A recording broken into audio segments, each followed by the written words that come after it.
4. Hello. Yeah, so I am going to be speaking about our hearing impairment. I am hard of hearing, and so is Justice. So I'm super excited. I still recall when I first saw Justice, and when I was, oh my gosh, a coworker in my age range with like hearing impairment. What? It was such a big shock. It really was. I remember you and I were like looking at each other like, wait, what? You? Me? We have something in common like that. We were in the mailroom, I think. Yes, I remember that exact moment. Yeah. Yes. It was such a surreal moment. Mm-hmm. At least for me. Definitely. Like, yeah, because like I always have to do a double take. I'm like, wait, do they have a hearing impairment? And it was just so cool. It was. So speaking of which, so I have a different system than you do. So I have the Baja. What do you have? I have the cochlear implants. I have 2. Got it. Okay. So could you, I really don't know anything about it. Can you kind of just go into the basics of what that is? Yeah, so I'm not a doctor or a scientist, but I've just grown up saying it's basically a prosthetic of the cochlea. Okay. So it just goes in there and stimulates the nerves and it sends messages. Basically, that's just how I've grown to explain it. But it's kind of an invasive procedure because like they really do get in there. But I'm really grateful to have it. Yeah. It's changed my life for the better. How old were you when you had that surgery? So I was born deaf in both ears. Okay. Yeah, so I had the first surgery in my right ear when I was 4, Okay. and then the second one when I was 10 years old. Ooh. 4, you can get away. 10, you remember that. It definitely took me a long time to train my ears. I bet. Yeah, like at 10 years old, because I was already living my life, you know, Yeah. at that point, so. Yeah, you were already set in your ways almost. Yeah, but Yeah. I'm grateful, because Oh, of course. yeah, like it's like if I got it now, it would change my life, like so crazily, so I'm really glad I did it back then. Yeah, definitely. And my mom, I believe I don't know for sure, but she got surgery for 2 ears, but I don't think it's cochlear, I think it's like the Baja.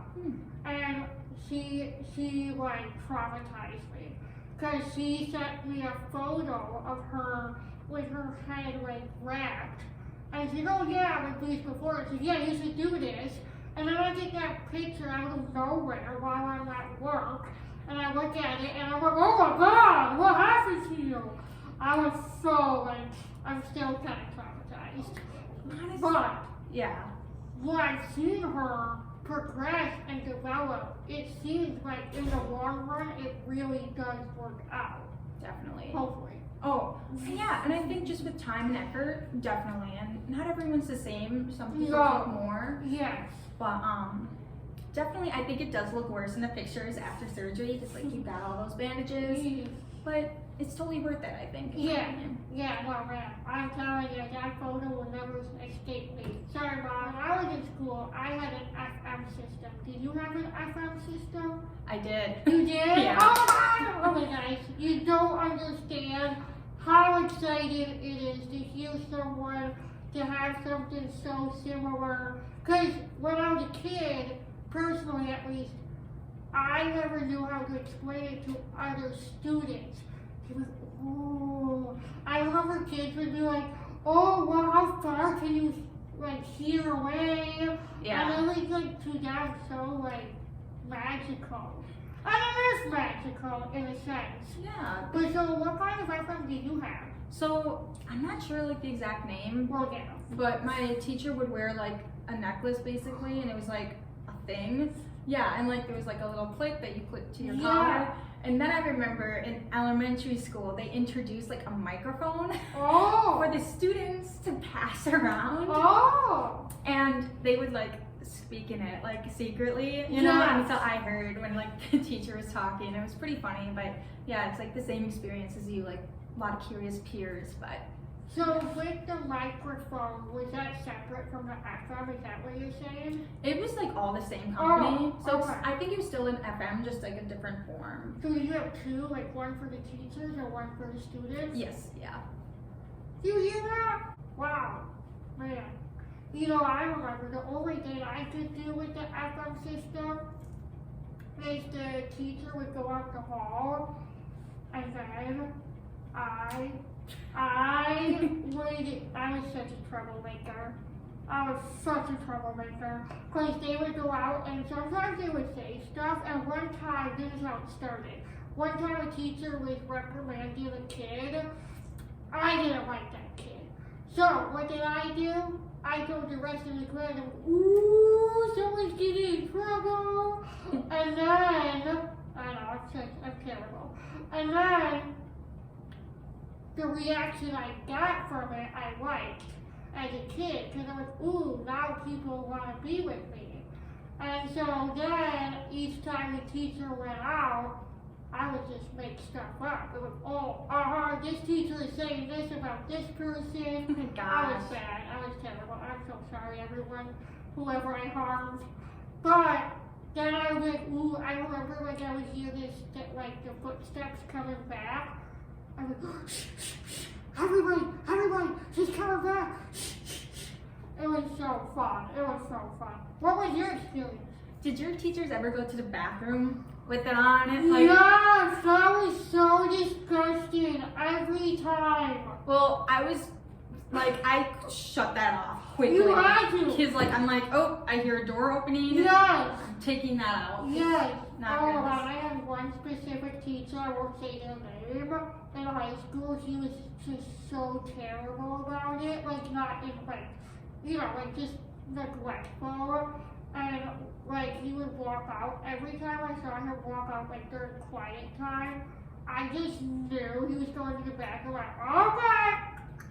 But it was just, oh my god, it was so, like, invasive. I felt so weird. I'm like, oh my god, I can hear someone's personal, like, yeah. I felt, like, really awkward. Well, and I think I'm grateful just because, like, a lot of teachers did remember to take it off. Yeah. Because, like, it's like, it must feel so unnatural wearing that. Yeah. So it's like, a lot of them did just pop it off, but Yeah. yeah, no. But I've heard it was kind of heavy too, at least in the early days. Then they got like the new one when I was in high school or late middle school, where they put it on like it was like a clip. So there was one on the jeans and one like here, and then they just unclip it. And I remember the teacher who I had it and like the transition, and they were like, oh my god, the weight. And I was like, oh, okay, sorry, I was so much of a burden. oh my gosh, that technology back in the day was insane. Like my old calculators, I had like the cords Yes. and the battery Yes. and like a fanny pack. Yes. It was just heavy equipment to carry around, and Yes. now it's like tiny. Yeah. It's crazy how it's expanded and developed. Gosh, technology's insane. Like from the whole experience of being hard of hearing, from your childhood and in today's world, what is something that you think is a positive spin on it?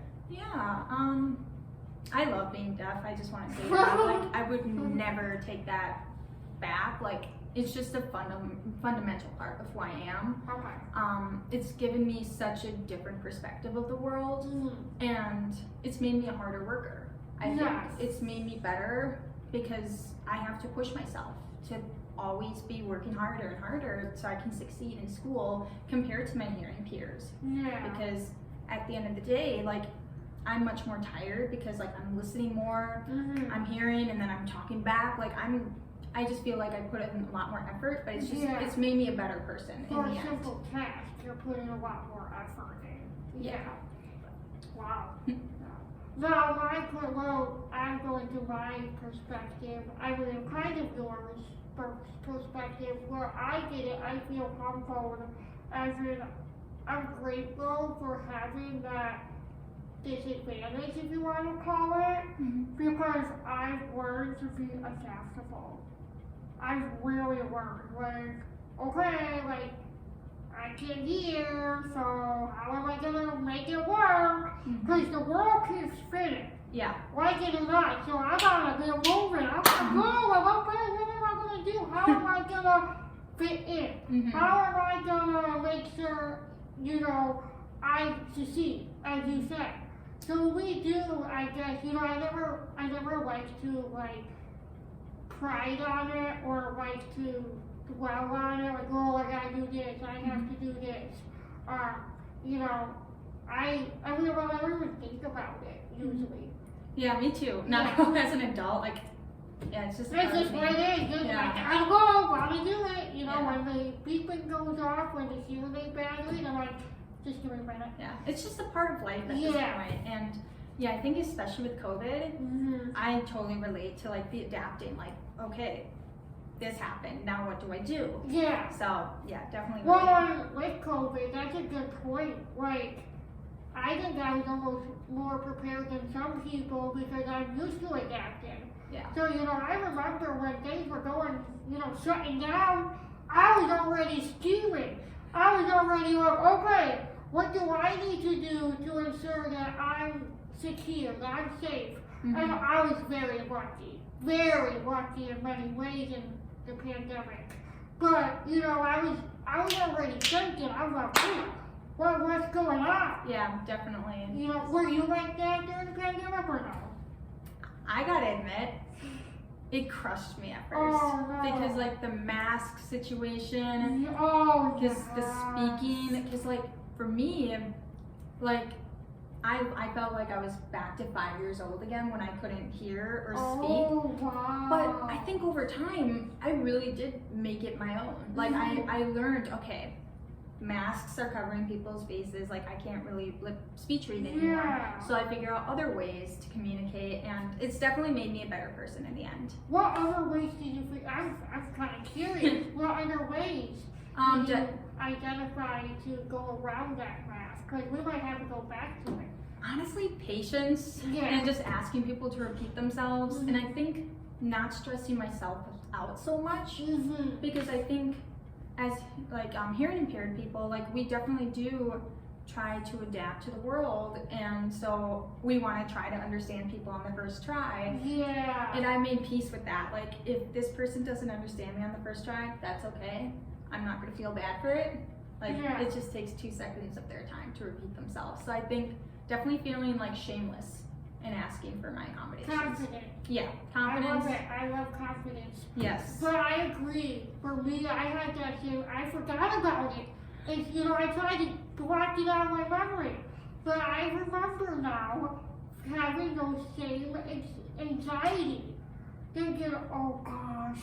I was like, what are you saying? I literally wanted to yell at them. Oh yeah. But I was so frustrated. Same. They would have their mask and they'd be muffled and they don't speak loud, you know, because they're irritated that they're wearing a mask probably. And I'm like, you know, if I got to the point, I'd like, speak up. Yeah. Because, you know, sometimes you have to ask for that or demand for that. Exactly. You know, that's the one thing I did learn. Is maybe that's just part of growing up, but I think COVID really did, like, you know, what's that word? Like a boost to Boost. Like, okay, no. Yeah. So you're right. I totally blocked that out of my memory. Thank you for reminding me. Yeah. But yeah, definitely like adapting. But that's just such a superpower, I think, with being hearing impaired. Yes. So my other question is, because I really don't, the only other person I know was my brother, who is hard of hearing. And with that being said, I was lucky I had someone else in my corner.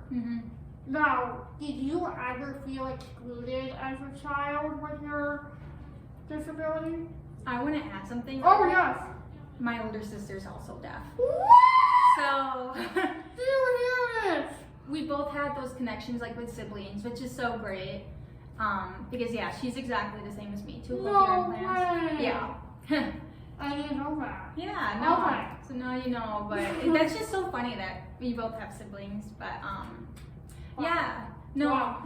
I'm just like with my school situation growing up, I'm incredibly grateful because I never had to move schools or anything like that. Yeah, so like I grew up with these kids my entire lives. Yes. And they knew me inside and out, like they knew who I was, like with my Yeah. accommodations and stuff. And my school had like a very strict no bullying policy. Oh, good. But like even if that policy wasn't in place, like these kids were so kind to me, Aww. which I appreciate because like Yeah. great peers.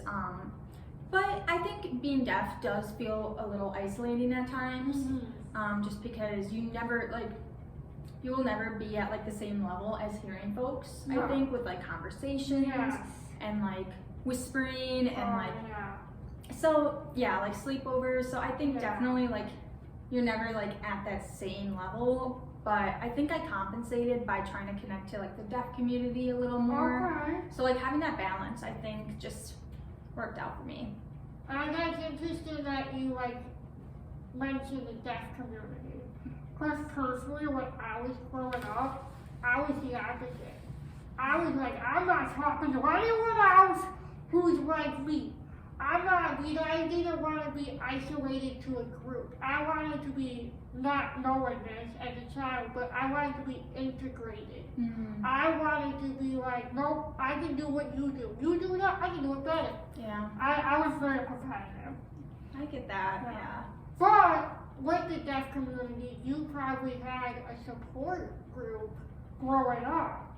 Yeah, like I had a lot of really good friends that were deaf, but there's like a lot of politics with the deaf community. Okay. So sometimes cochlear implants aren't really supported.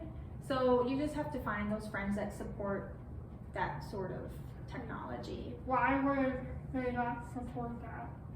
It can be sometimes viewed as like going against deafness, just because like being who you are sometimes, but I disagree with that philosophy. I think that you should use whatever helps you in life and whatever makes you happy. Yeah, I was not aware of that. Politics. Oh, there's always politics in everything. That's ridiculous. But not to insult the people.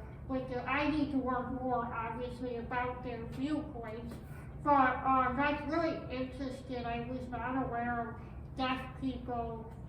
Like, are they like afraid? Like, what is your understanding of that perspective?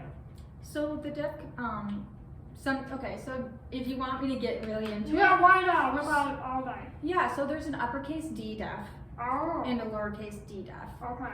And so the uppercase D deaf is very much like that's who they are. They value that, and I mean I'm a lowercase d deaf and I still value my deafness, but uppercase D deaf, it's using sign language, Okay. trying to like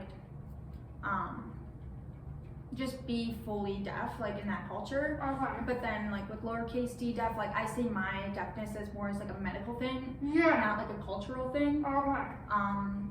But yeah, I think just with cochlear implants, that does. Violate. It's I don't want to I don't want to Misspeak, say yeah. anything wrong just No. because like I'm not 100% sure on it. Okay. But Okay. Yeah. That's really interesting. I'll have to look into that. yeah, Wow. Okay. I learned something new today. Well, I learned something new every day. But wow, that's really interesting. it is actually. Yeah. I have to look into that now. Look, I'm really into like perspective, and I just never was aware of that perspective. Yeah. Wow. But yeah, I'm really like I was able to socialize with like a lot of uppercase D deaf and lowercase d deaf growing up because I did go to like a summer camp Okay. targeted towards like kids with hard of hearing. So yeah, just Wow. really grateful for that. Yeah. That's really what makes you a diverse person at a very young age, seeing different cultural and perspectives, and like just within the same like disability in a sense, there was diversion in that little. Definitely. Yeah. That's 100% true, and I'm so grateful for Yeah. that. You know. Well, and then my other question was regarding to learning a new language. How did you navigate through that? Well, when I was younger and I was like learning to speak Yeah. and listen, I did not know how to speak or sign until I was 5 years old. Oh wow. So like I was significantly delayed with that. So like Yeah. I had to go to a lot more schooling, a lot more classes, just so Yeah. like I could speed up. And I think I finally caught up to my classmates like totally like at the same level, maybe like first, second grade. I would That's say. impressive. Yeah, I'm really proud of myself just because like I learned how to write, you know, Yeah. and that's just such a big part of it. It And like is. reading, so yeah, my language really skyrocketed in those ages, and then Spanish. Yes, I did learn. Spanish. Yeah, I learned Spanish in high school. Oh, I loved it in high school just because my teachers were so supportive. Like they would give me transcripts, oh wow. so like for videos and for the exams and stuff. No, that's so not fair. I didn't get that. I felt like I was cheating a little when they gave me transcripts for like the spoken audio for tests, Yeah. but it's what I needed, you know, Yeah. and so I'm really grateful for that. But I entered college with a Spanish degree. I did end up dropping that because Yeah. of COVID. It was Oh, just too much for me. Yeah. I think I was incredibly overwhelmed Uh, with English alone and then Yeah. Spanish and masks and a lack of practice in person. like that. So that was it for me. But Well, I'm impressed already because when I was in Spanish, yeah, it was a train wreck. I'm not gonna lie, it's a train wreck when I try to speak Spanish. it's hard. It's so hard, like to learn a new language. Like, I don't know about your classes, but with the, like, what is it called, the recordings, Mhm. they would have it in, like, a radio, Mhm. and they use a little disc tape, put it in, and then it would be, you know, doing the chords. I'm staring at that box, I'm like, what in the world are you even saying?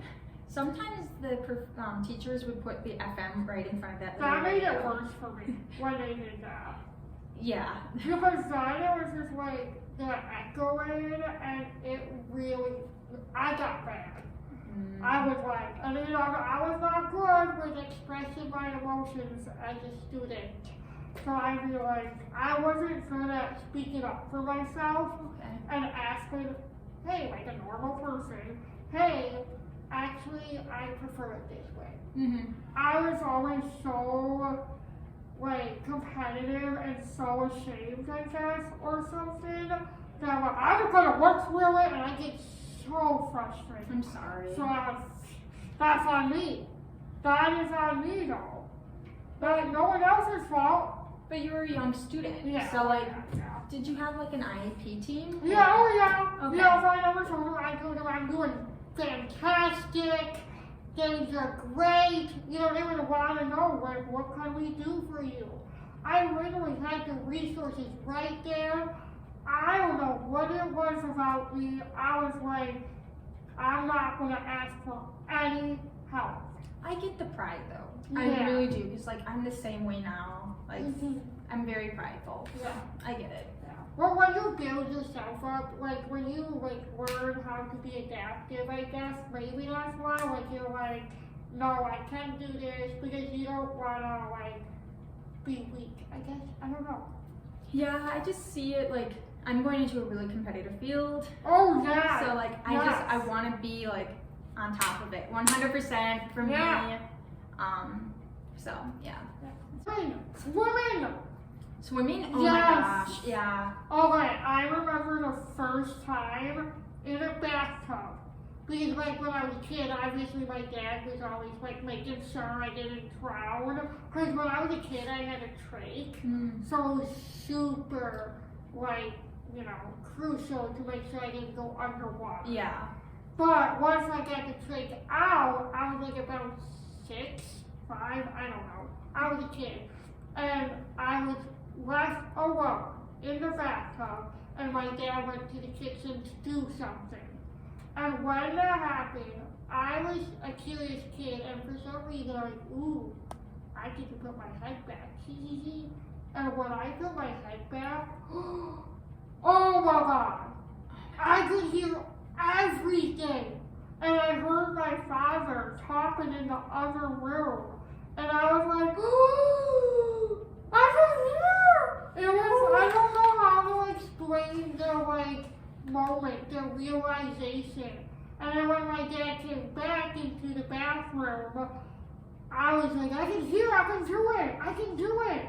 And he did what? And he didn't understand like the science behind like the waves of the water. Mm-hmm. I don't know, is that the same with you? It sounds like muffled and like Yeah, it It's- does yeah. sound muffled. Mhm. Yes. it's hard to describe. It really is. It's like you hear something far away, hmm and it's like but it's like it feels tangible. It You feels know? like above you, like Yes. something's It's like, I mean, I'm not like religious, but I could see it being like going to heaven or something. Kind of like hearing something from afar, Mhm. and you want to reach for it. Mm. I don't know. I don't know. Beautifully put. Yeah. I mean, I'm not really that religious, but if that was like something I was into, but I don't know. And I still do it when I go swimming. I'll put my head back, Mm. and then I hear like just the natural like chaos usually at a pool, public pool, but I hear it, and it's just like feels so vibrant. That's so beautiful. I love that for you. Yeah. Gosh. Did you guys get that? I'm the opposite. Like, Oh. it scares me Oh, to go really? swimming because I love the sound. It's Yeah. so beautiful. But Yeah. like for me, like I had a bad experience with my waterproof cover Oh. because like my cochlears, like I have a coil Okay. attached to my processor and Yeah. I twisted it and pulled it out. I didn't just pull it out, Oh. and this was right before I started high school. Oh no. So I was like without my main ear right before it started. And so it's kind of stressful for me. And since then, I don't think I've used my waterproof cover. I'm just fully deaf at the pool. Yeah. But that incident from the bathtub reminds me, I was at summer camp Okay. and I think it was like a YMCA thing. And we're at like a lake and I'm wearing my cochlears and stuff.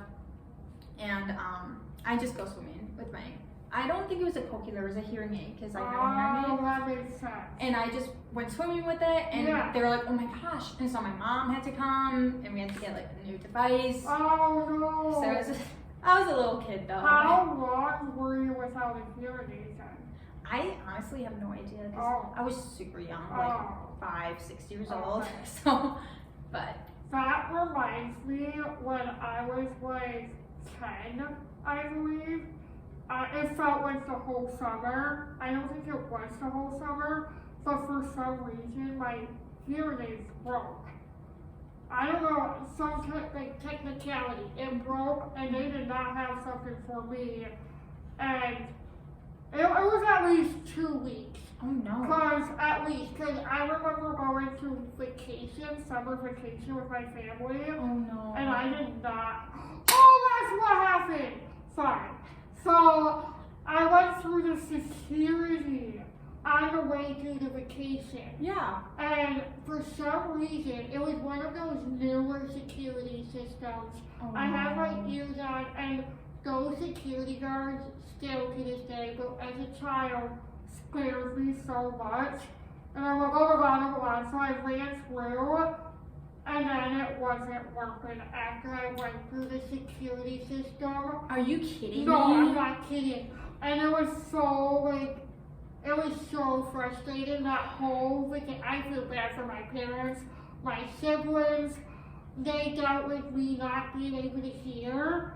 And then they, of course, got frustrated. I was frustrated. I was a pain in the butt the whole time.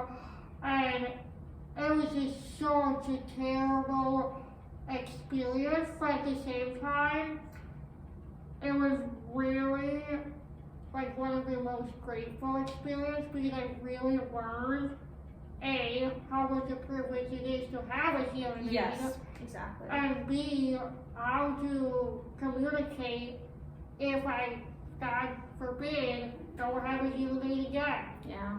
So, I want to do it again. But I did learn from it. Like, if I lost my cochlears, I don't know how I would do that for 2 weeks. Like, I think I would stay home. No, I was already going out. Yeah, you're on vacation. That's why we couldn't get to the Yeah. hearing aid. Because I was wondering why did we not get it sooner? But that was it. And Yeah. I must have been it. I remember that all about it. It was terrible. That's so stressful. It I'm was, so especially sorry. as a child. And my parents, they're very easygoing parents. Yeah.